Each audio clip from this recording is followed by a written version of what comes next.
So there's that moment in your brain where you realize, I want to do nutrition. Yes. Tell me about that. Okay.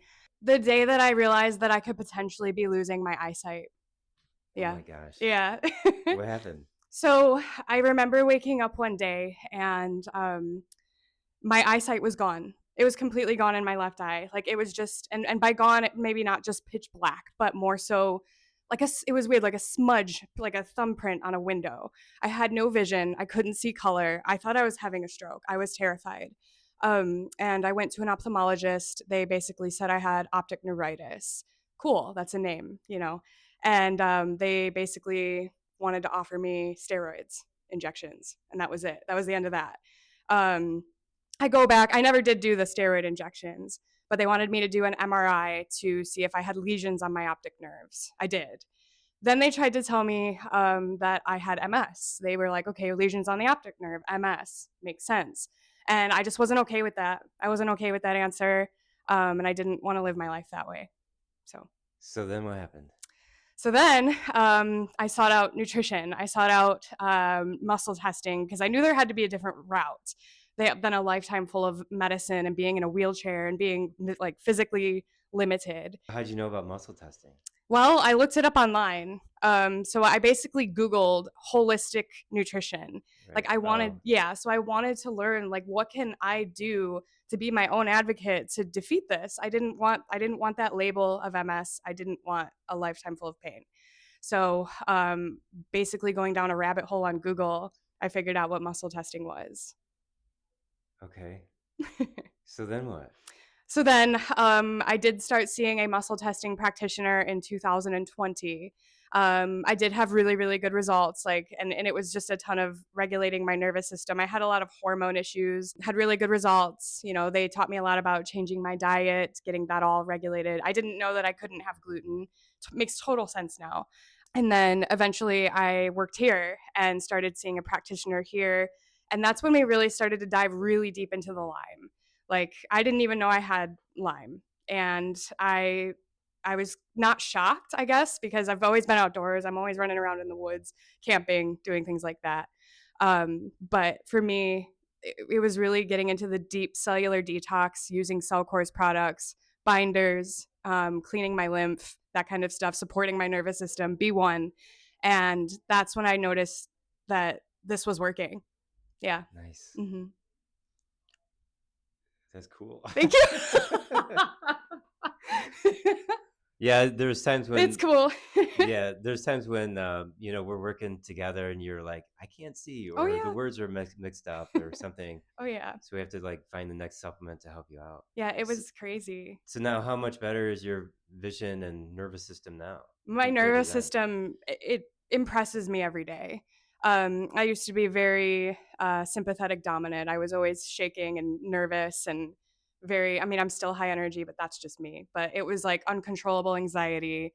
I didn't have control of my emotions. My body always felt like it was vibrating. So to answer your question, I would say my nervous system is probably 95% better. Wow, Yeah. nice. And then my eyesight is, I would say, about the same, 95. Oh, nice. Yeah. I used to be able, like you said, in the rooms assisting you.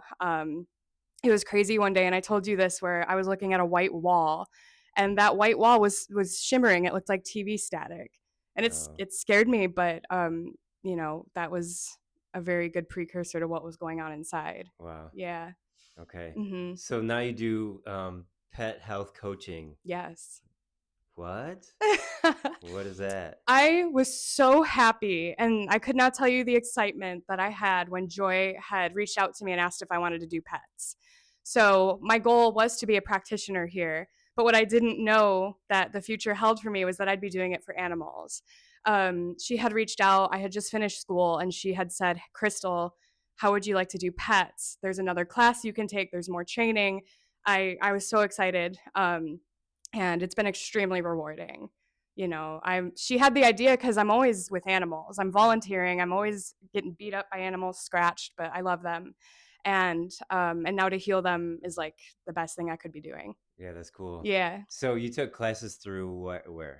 So I went to the Quantum Nutrition Academy in Orlando, Florida. I trained under Dr. Lisa Palmer, Yeah. She taught me how to quantum nutrition test, which opened up a big platform for me. You're very limited when you do the muscle testing in the office, right? I wanted to be able to reach clients in California, in Washington.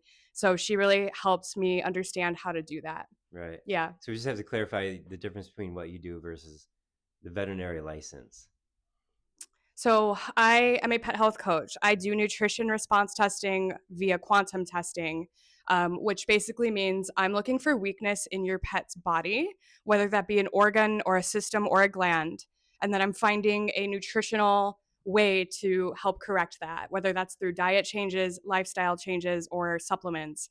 And that's what I do. And Yeah, and those are the tools, diet and yeah, supplements, exactly. right? And Hmm. you're not treating quote unquote pathology, disease, symptoms, because that's what the medical veterinary Yes, world does. yes, But you're kind of like more fundamental, foundational in that yes, it's like biochemistry, it's nutrition, and exactly.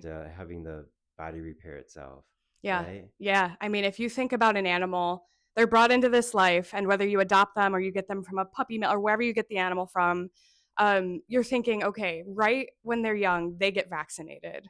Okay, so they get vaccinated right away. Then they're neutered or spayed. So now you have a compromised immune system and scar tissue and inflammation, and they're babies, they're puppies.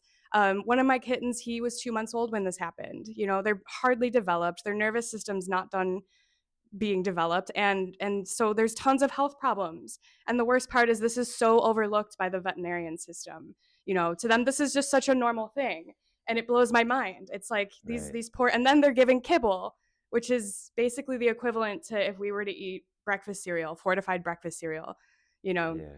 I ask my clients all the time, I'm like, well, would you like to eat breakfast cereal all day long every day? And some of Yeah. them jokingly say yes, but then I'm like, okay, maybe you would, but how's your health? How Right. would you feel? You'd be Yeah. so inflamed, you'd be constipated, etc. Yeah. Yeah. And you've given me some amazing success stories. Oh yeah. Even yeah. So give me. I'm thinking of one in particular. You know which one I'm talking about? Possibly. Say that one. Abby Norlag. Yeah, that one. Okay. Yeah. Okay. Abby is a puppy, and she when I got the new patient paperwork, I couldn't believe what I was reading. So the owner put down she didn't jump, run, play, or move like a regular puppy. And I was like, what does that even mean? So at our new client appointment, I asked him, I was like, what's going on? And he basically said she was born with an underdeveloped spine. Anytime she would run or try to jump or play, and mind you, she's a puppy, so all the time she would get injured, like severely injured. Um, Very fragile. And so he had to wheel her out in a cart just to go to the bathroom. Recently, I had spoken to him, and every time I ask him how Abby's doing, she's exceptional. She's pulling him around on a leash outside. She's running, she's jumping, she's completely mobile. So that's probably one of my favorites. Yeah, Yeah. nice. Yeah, so Bill, the owner of Abby, he told me personally how much better. Like he's blown away by how much better Yeah. his dog is doing. Yeah. He tells me all the time that I gave that dog a new set of legs. Yeah, So that's yeah, cool. it's cool. Hmm.